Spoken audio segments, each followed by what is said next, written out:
Од 1 септември ќе продолжи проектот на Министерството за труд и социјална политика за ангажирање образовни асистенти за учениците со посебни потреби во сите основни училишта.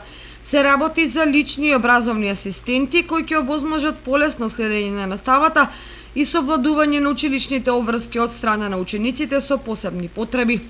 Ангажираните лица потребно е да бидат невработени лица кои преку скратено работно време ќе имаат можност да стекнат нови вештини и да излезат на пазарот на трудот.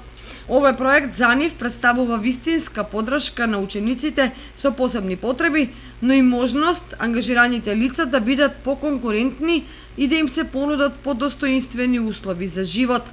За да се реализира овој проект, општината испрати барање до Министерството за одобрување на нови асистенти за работа, кои ќе започнат да работат со учениците од 1 септември, односно од почетокот на новата учебна година.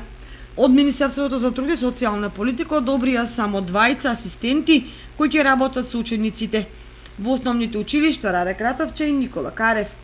Од општината се надеваат дека ќе им биде одобрено уште најмалку 2 асистенти, со што успешно ќе се реализира овој проект. Инаку претходната учебна година во сите основни училишта во Кочани работеше по еден таков асистент, а праксата покажа дека не беа доволно бидејќи проектот предвидува за едно дете еден асистент.